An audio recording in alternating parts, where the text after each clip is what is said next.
السلام علیکم ورحمۃ اللہ وبرکاتہ۔ ان الحمد للہ نحمده ونستعینه ونستغفره ونعوذ باللہ من شرور انفسنا ومن سیئات اعمالنا من يهده الله فلا مضل له ومن يضلل فلا هادي له واشهد ان لا اله الا الله وحده لا شريك له واشهد ان محمدا عبده ورسوله اما بعد فان خير الحديث كتاب الله وخير الهدي هدي محمد صلى الله عليه وسلم وشر الأمور محدثاتها وكل محدثة بدعة وكل بدعة ضلالة وكل ضلالة في النار۔ محترم حاضرین، سامعین و سامعات، ناظرین و ناظرات، فقہ الصلاح کے عنوان پر منعقد کیے گئے اس درس میں ہم آپ تمام حضرات کا خیر مقدم کرتے ہیں اور اللہ سبحانہ و تعالیٰ سے یہ دعا کرتے ہیں کہ وہ ہم سب کے مل بیٹھنے کو قبول فرمائے، علم دین، علم نافع سیکھنے، اس کے مطابق عمل کرنے، اس کی دعوت عام کرنے اور اس راستے میں آنے والی مصیبتوں پر اللہ سبحانہ و تعالیٰ ہم سب کو صبر کی توفیق نصیب فرمائے۔ محترم حاضرین، سامعین و سامعات، ناظرین و ناظرات، الحمدللہ گزشتہ درس میں ہم لوگ نماز کی سنتوں سے فارغ ہو چکے، یعنی نماز کی سنتیں جو قولی ہیں، نماز کی سنتیں جو فعلی ہیں، وہ تمام چیزیں آپ کے سامنے اللہ کے فضل اور اس کے توفیق سے بیان کی جا چکی، ان کے دلائل بھی ہم جان چکے۔ امید ہے کہ ہم اس پر عمل کرنے کی کوشش کریں گے۔ آج کے اس درس میں مکروہات صلاۃ، یعنی وہ چیزیں جو نماز میں مکروہ ہیں، جن کا کرنا نماز میں مکروہ ہے۔ جیسے نماز کی سنتیں تھیں، کچھ چیزیں قولی سنت، کچھ چیزیں فعلی سنت، تو ویسے ہی مکروہات میں بھی کچھ عمل ہیں جو مکروہ ہیں اور کچھ اقوال ہیں جو مکروہ ہیں۔ یعنی مکروہات کو بھی آپ دو حصوں میں تقسیم کر سکتے ہیں، مکروہات افعال میں اور مکروہات اقوال میں، یعنی کچھ باتیں کہنا یا بولنا۔ ابھی گفتگو کے درمیان اس کی وضاحت آپ کے سامنے انشاءاللہ کی جائے گی۔ مصنف رحمۃ اللہ علیہ کہتے ہیں فصل فی ما یکرہ فی الصلاۃ،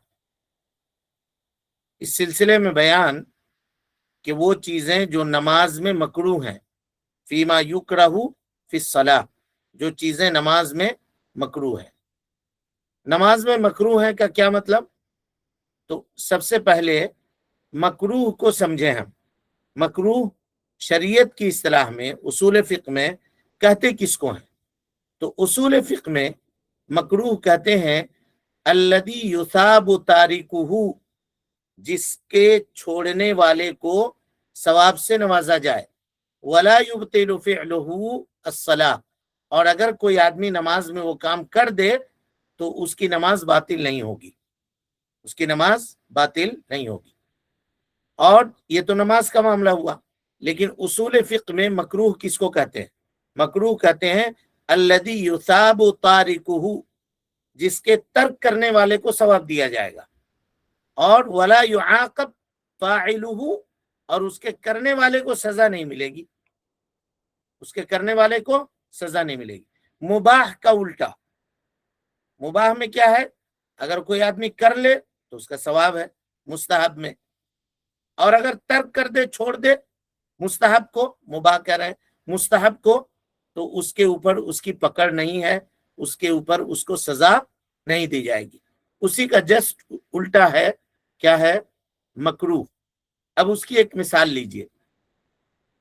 ہم لوگوں کے سامنے یہ بات آ چکی ہے کہ نماز کی حالت میں مصلی قیام میں قبض کرے گا، یعنی اپنے دونوں ہاتھوں کو سینے کے اوپر رکھے گا، اس طرح سے نماز کی حالت میں۔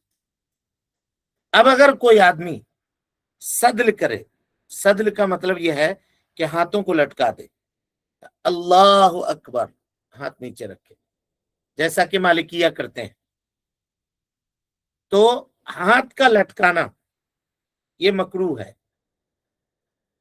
اور اگر کوئی آدمی ہاتھ باندھ کے نماز پڑھتا ہے تو سنت کے اوپر عمل کرنے کا ثواب اس کو ملے گا. یہ مثال ہے مکروہ سمجھنے کے لیے، یہ مثال ہم آپ کو دے رہے ہیں. اور اگر کوئی آدمی ہاتھ کو لٹکانا چھوڑ دے اور قبض کرے، یعنی ہاتھ باندھے نماز کی حالت میں، تو سنت کے اوپر عمل کرنے کا ثواب اس کو ملے گا. اور وہ عمل جو مکروہ تھا، یعنی ہاتھ کا لٹکانا، اس کے چھوڑنے کے اوپر اس کو ثواب دیا جائے گا. سمجھ گئے؟ یہ کہنے کا مطلب ہے. تو اہل علم کہتے ہیں والمکروہ یقابل السنن، سنتوں کے مقابلے میں جو چیز آتی ہے وہی مکروہ ہے. سنتوں کے مقابلے میں جو چیز آدمی کرتا ہے اس کو مکروہ کہتے ہیں. اب یہاں ایک سوال ہے کہ مصنف رحمت اللہ علیہ نے پہلے ارکان صلاۃ کو بیان کیا، اس کے بعد واجبات کو بیان کیا، اس کے بعد سنتوں کو بیان کیا. تو اب چاہیے تھا مبطلات کو بیان کرتے، مکروہات کو کیوں پہلے بیان کر رہے ہیں؟ تو کہا اس لیے کہ اس سے پہلے ہم لوگ سنت پڑھے ہیں، اور سنت کے بعد سنت چھوڑنے کو مکروہ کہتے ہیں. تو اسی لیے پہلے مکروہ بیان کر دے رہے ہیں، اور اس کے بعد پھر مبطلات، وہ اعمال یا وہ افعال جو نماز کو سرے سے باطل کر دینے والی ہے، ان کا تذکرہ مصنف رحمت اللہ علیہ کریں گے انشاءاللہ. تو مکروہ امید کہ آپ سمجھ گئے ہوں گے. اس کے بعد مصنف رحمت اللہ علیہ کہتے ہیں یکرہ للمصلی اختصارہ علی الفاتحہ، نماز پڑھنے والے کے لیے مکروہ ہے کہ وہ سورہ فاتحہ کے اوپر اختصار کرے. سورہ فاتحہ پر اختصار کرے کا مطلب کیا ہے؟ اگر کوئی آدمی 4 رکعت کی نماز پڑھ رہا ہے مثلا، تو چاروں رکعت میں سورہ فاتحہ پڑھنا رکن ہے، یہ ہم لوگ پڑھ چکے ہیں. اب اگر کوئی آدمی اپنی عادت بنا لے کہ پہلی رکعت میں سورہ فاتحہ پڑھا اللہ اکبر، پھر دوسری رکعت میں سورہ فاتحہ پڑھا اللہ اکبر، چاروں رکعت میں سورہ فاتحہ پڑھ کے وہ رکوع میں چلا جا رہا ہے، تو مصنف کہہ رہے ہیں یہ مکروہ ہے. کہا کیوں؟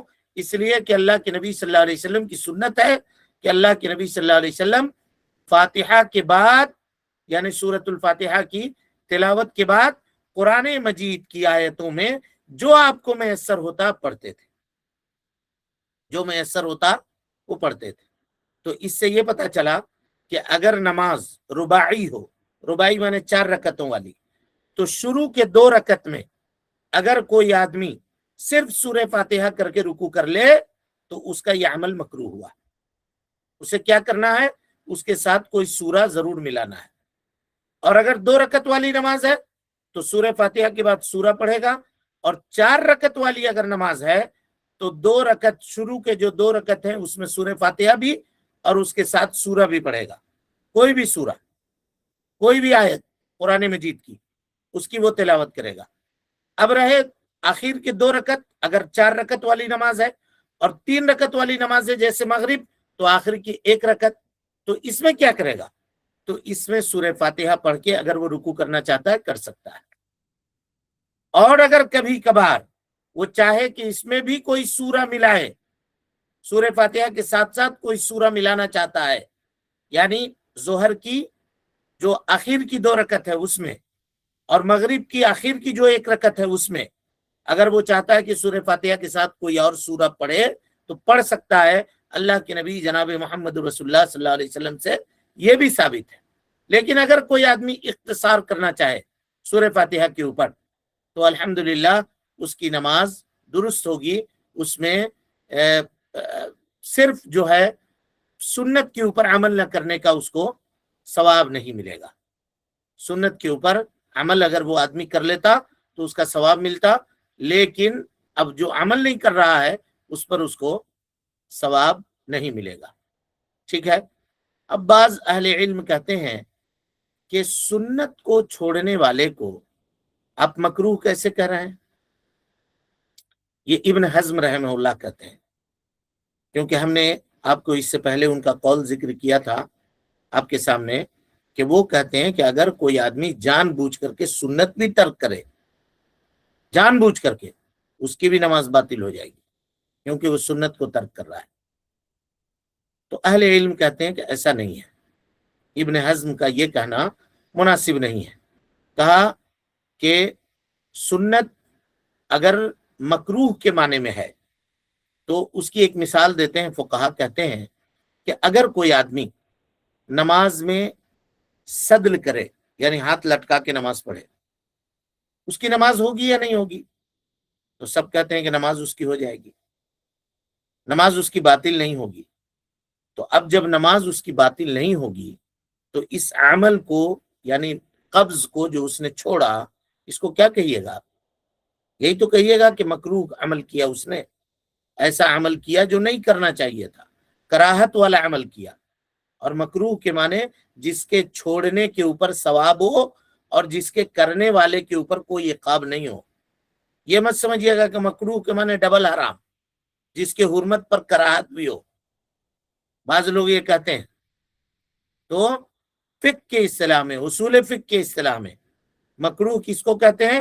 کہتے ہیں کہ جس کے چھوڑنے والے کو اللہ تعالیٰ ثواب دیتا ہے اور جس کے کرنے والے کو عقاب نہیں دیتا، جس کے کرنے والے کو عقاب نہیں دیتا۔ تب رہا کہ اگر کوئی آدمی سنت کا استہزاء کرے، سنت کا مذاق اڑائے، اور مذاق اڑاتے ہوئے ایسا کرے، تو ظاہر سی بات ہے سنت کا مذاق اڑانے والا وہ ایک مومن کیا، وہ دائرہ اسلام سے خارج ہو جائے گا، اگرچہ اللہ کے نبی صلی اللہ علیہ وسلم کی ایک چھوٹی سی چھوٹی سنت کا بھی اگر وہ مذاق اڑاتا ہے تو امید کے یہ مسئلے آپ سمجھ گئے ہوں گے۔ تو مصنف کہہ رہے ہیں کہ اگر کوئی آدمی صرف سورہ فاتحہ پر اختصار کرے، کون سی نماز میں؟ شروع کی 2 رکعت نمازوں میں۔ نماز اگر 2 رکعت ہے تو چلیے سورہ فاتحہ کے بعد سورہ ملانا ہی ملانا ہے۔ 4 رکعت والی ہے تو شروع کے 2 رکعت میں سورہ فاتحہ پڑھنے کے بعد کوئی سورہ ملانا ہے، اور اگر 3 رکعت والی ہے تو شروع کے 2 رکعت میں سورہ فاتحہ کے بعد کوئی سورہ ملانا ہے۔ اب رہی بات 4 رکعت میں آخر کی 2 رکعت اور 3 رکعت میں آخر کی 1 رکعت، اس میں آپ کو اختیار ہے، اگر چاہے تو آپ کوئی سورہ ملائیں، نہ چاہے تو صرف سورہ فاتحہ پڑھ کے اللہ اکبر کہہ کے رکوع میں چلے جائیں تو آپ کی نماز مکمل ہو جائے گی انشاءاللہ۔ امید کہ یہ مسئلہ آپ سمجھ گئے ہوں گے۔ اس کے بعد مصنف کہتے ہیں وَتَكْرَارُهَا، اس کو سمجھیے غور سے، مصلی کے لیے، نماز پڑھنے کے لیے یہ مکروہ ہے کہ وہ 1 رکعت میں سورہ فاتحہ کی تکرار کرے۔ تکرار مانے ایک مرتبہ پڑھ لیا اب پھر پڑھ رہے ہیں، پھر پڑھ لیا پھر پڑھ رہے ہیں، پھر پڑھ لیا پھر پڑھ رہے ہیں، تکرار کر رہے ہیں۔ تو یہ تکرار کہ نبی صلی اللہ علیہ وسلم سے یہ ثابت نہیں ہے۔ نبی صلی اللہ علیہ وسلم سے کبھی یہ وارد نہیں ہے کہ آپ صلی اللہ علیہ وسلم نے 1 رکعت میں 2 مرتبہ سورہ فاتحہ پڑھی ہو، تو اس سے یہ پتا چلا کہ یہ مکروہ ہے۔ تو اہل علم کہتے ہیں، اہل علم سے بعض یہ کہتے ہیں کہ اگر کوئی آدمی رکن نماز کو جو رکن فعلی ہے، فعلی مثلا رکوع کرنا یہ رکن ہے اور فعلی رکن ہے، جان بوجھ کر کے اگر 2 مرتبہ کر دے اس کی نماز باطل ہو جائے گی۔ کوئی کہے کہ سجدہ ہم 2 مرتبہ کرتے ہیں تو رکوع کہے کو نہیں 2 مرتبہ کریں گے، رکن فعلی ہے 2 مرتبہ کر دیا اس کی نماز باطل ہو جائے گی۔ اور کچھ اہل علم کہتے ہیں کہ اگر رکن قولی بھی 2 مرتبہ کرے گا جان بوجھ کر کے تو اس کی نماز باطل ہو جائے گی، لیکن جمہور کہتے ہیں کہ نہ، اس کی نماز باطل نہیں ہوگی، کیونکہ ایسا کرنا مکروہ ہے، ایسا کرنا مکروہ ہے۔ اب مبطلات صلاۃ میں جہاں ہم لوگ پڑھیں گے کہ وہ چیزیں جو جس سے نماز باطل ہو جاتی ہیں، وہاں ہم اس کی تفصیل آپ کے سامنے کریں گے۔ ابھی بات چل رہی ہے کہ اگر کوئی آدمی نماز میں سورہ فاتحہ 2 مرتبہ پڑھ دے یا 3 مرتبہ پڑھ دے، تکرار کر دے، تو ایسا کرنا کیا ہے؟ مکروہ ہے۔ اس کی مثال میں دے رہا ہوں۔ نماز کے لیے کھڑے ہوئے اور کھڑے ہونے کے بعد سورہ فاتحہ کی تلاوت کی، لیکن شک ہو گیا آپ کو کہ پتہ نہیں پڑھے ہیں کہ نہیں پڑھے ہیں، یا ایک آدھ آیت چھوٹ گیا، یا بعض آیت پڑھے ہیں بعض آیت نہیں پڑھے ہیں، تو اہل علم کہتے ہیں کہ یہاں شک کرنے والا 2 حالتوں سے خالی نہیں ہوگا۔ غور سے ان مسائل کو سمجھیے، بہت باریک مسئلہ ہے اور اس پر بات نہیں ہوتی ہے۔ اور اکثر یہ لوگوں کے ساتھ پیش آتا ہے. نماز کے لیے کھڑے ہوئے، اللہ اکبر پڑھا، سورہ فاتحہ پڑھ لیا، اب جو ہے شک ہو رہا ہے کہ پتہ نہیں، لگتا ہے کہ کچھ آیت چھوڑ دیا ہم نے یا پورا سورہ فاتحہ مکمل نہیں پڑھے ہیں، تب کیا کرے گا؟ تو کہتے ہیں یہاں آدمی دو حالتوں سے خالی نہیں. پہلی حالت یہ ہے کہ ہمیشہ اس کے ساتھ ایسے ہی ہوتا ہے، جس کو کہتے ہیں کہ وسوسہ والا آدمی ہے، ہمیشہ شیطان کا تلاعب اور کھلواڑ اس کے ساتھ ہوتا ہے نماز میں. تو اہل علم کہتے ہیں کہ وہ وسوسے کی طرف دھیان نہ دے، بس سورہ فاتحہ مان لے کہ سورہ فاتحہ اس نے پڑھ لیا ہے تاکہ شیطان کو موقع نہ ملے. لیکن ایک آدمی ہے جس کو وسوسہ آتا نہیں ہے، آج آ رہا ہے کہ پتہ نہیں سورہ فاتحہ پڑھے ہیں کہ نہیں پڑھے ہیں، یا کوئی آیت چھوڑ دی ہے اس میں سے، ایسا سمجھ میں آ رہا ہے نماز میں. ظہر کے لیے نیت مان لیا اور اس کو ثنا وغیرہ پڑھ کر کے الحمدللہ رب العالمین ابھی شروع کیے تھے کہ کچھ ہو گیا، دماغ میں کچھ خیال آ گیا، کچھ بات کہیں دماغ بھٹک اور ادھر سوچنے لگے، اور الحمدللہ رب العالمین صراط الذین انعمت علیہم غیر المغضوب علیہم ولا الضالین آمین پڑھ کے رک گئے. مکمل پڑھے کہ نہیں پڑھے بھائی؟ خیال آ رہا ہے، تب کیا کریں گے؟ تو اہل علم کہتے ہیں کہ یہ شرعی مصلحت ہے. اب اگر یہاں کوئی آدمی دہرا دے تو یہ مکروہ نہیں ہوگا. لیکن کب؟ جب کبھی کبھار کسی کے ساتھ ہو گیا، ہمیشہ کسی کے ساتھ ہوتا ہے تو اس کو دہرانے کے لیے کہتے ہیں کہ نہیں، اب دہرانے کی ضرورت نہیں ہے. اسی طریقے سے امام صاحب کھڑے ہوئے عشاء کی نماز کے لیے، ایک مثال دے رہا ہوں، کھڑے ہو گئے، ثنا پڑھ لیا انہوں نے، اور اس کے بعد جلد بازی میں سورہ فاتحہ بھی پڑھ گئے سری طور پر. سورہ فاتحہ پڑھ کے فارغ ہوئے، اب ان کو خیال آیا کہ بھائی یہ تو جہری نماز ہے، اب کیا کریں؟ سورہ فاتحہ پڑھ لیے ہیں، تکرار مکروہ ہے، تو کریں گے نہیں کریں گے؟ تو مصنف اسی کے لیے کہہ رہے ہیں الا لمصلحۃ شرعی، اگر کوئی شرعی مصلحت آ جائے تو ایسا کر سکتے ہیں. اب اگر مان لیجئے ویسے ہی امام صاحب سورہ فاتحہ پڑھے بغیر سورہ شروع کر دے اور نماز ختم ہو جائے تو مصلیوں میں کیا ہو جائے گا؟ ہنگامہ بپا ہو جائے گا کہ آپ تو سورہ فاتحہ پڑھے نہیں، ڈائریکٹ سورہ شروع کر دیا.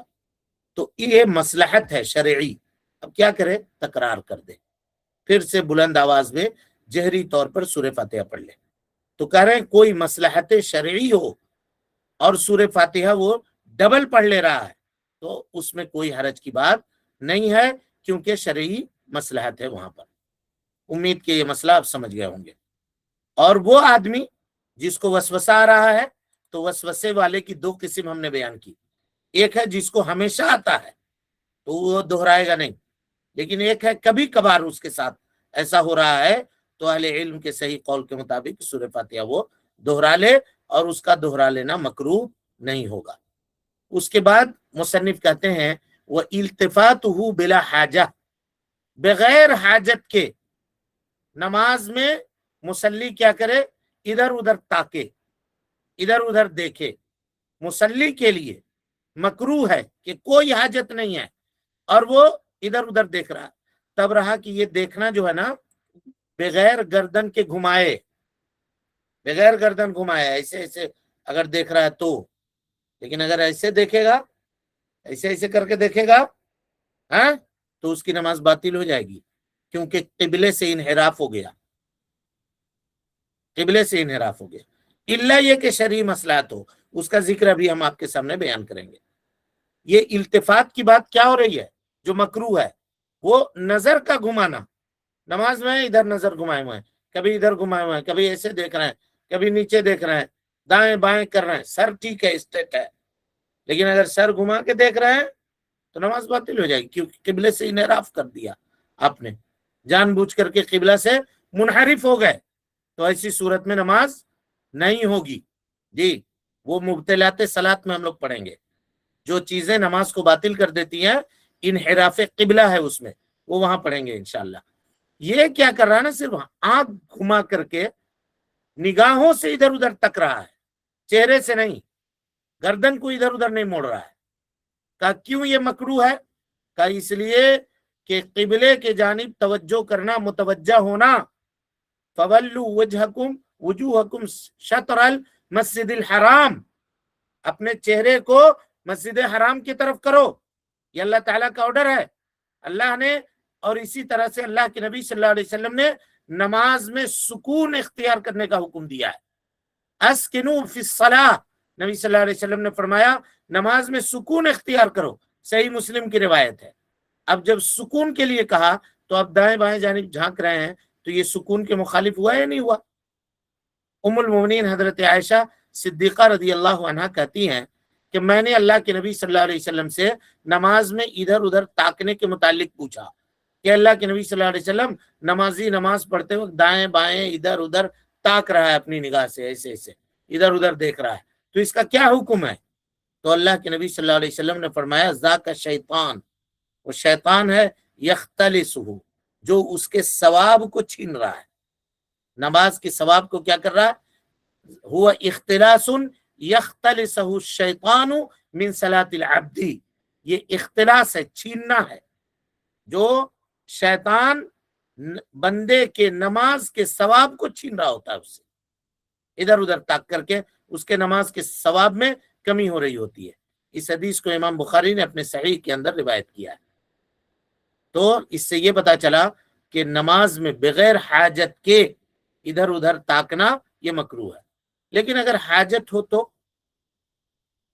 اب اس کی مثال لیجئے، خاتون ہے، اپنے گھر میں تنہا اکیلے ہے، اور اس کے پاس ایک چھوٹا بچہ ہے جو زمین میں گھسٹتا ہے، اور اس کو اس نے سامنے رکھ دیا ہے اپنے، تاکہ نگاہ میں وہ رہے، بچہ گھسٹ کے ادھر ادھر نہ چلا جائے، کچھ کھا نہ لے اٹھا کے، کچھ اور کر نہ لے. تو سامنے اس کو رکھ کر کے نماز پڑھ رہی ہے، اور وہ ڈری ہوئی ہے کہ کہیں بھاگ گیا، ادھر ادھر نکل گیا تو وہ اپنے آپ کو نقصان پہنچا لے گا، تو اپنی نگاہوں کو اس کی طرف ڈال رہی ہے، نماز پڑھ بھی رہی ہے اور ادھر دیکھ بھی رہی ہے وہ کیا کر رہا ہے، کہیں ادھر ادھر تو نہیں جا رہا ہے. بغیر گردن گھمائے ہوئے، گردن نہیں گھما رہی ہے، صرف نگاہ گھما رہی ہے اپنے بچے کی کو دیکھنے کے لیے، تو یہ جائز ہے، مکروہ نہیں ہے، حاجت کے لیے، حاجت کے لیے. سمجھ رہے ہیں؟ اب اگر اہل علم کہتے ہیں کہ اس کو کیسے جائز قرار دیا، تو اہل علم کہتے ہیں بھائی ماں ہے، اس کا بیٹا ہے یا اس کی بیٹی ہے، نگاہوں سے نماز میں اگر اوجھل ہو جائے، تب رہا کہ یہ بات کب ہو رہی ہے، گھر میں کوئی نہیں ہے اس وقت یہ بات ہو رہی ہے. اب گھر میں کوئی ہے تو اس کو کہہ دے کہ بھائی دیکھو بچے کو دیکھو، لیکن کوئی نہیں ہے، تنہا اکیلے ہے خاتون، اس وقت کی بات ہو رہی ہے. تو اگر اس کے نگاہ سے بچہ اوجھل ہو گیا تو ماں کے دل میں شیطان ویسے ہی وسوسہ ڈالے گا، دیکھو تمہارا بیٹا ادھر چلا گیا، بالٹی میں پانی رکھا ہوا تھا کہیں اس میں تو نہیں ڈوب گیا. بہت ساری چیزیں ہوتی ہیں، ادھر چڑھا ہوا ہے چولہے میں کوئی چیز، کھانا پک رہا ہے، کہیں بچہ جا کے اس کو تو نہیں کھینچ کے گرا لیا.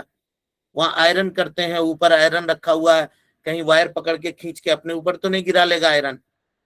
شیطان اس طرح کے خیالات ماں کے دماغ میں ڈالتا رہے گا.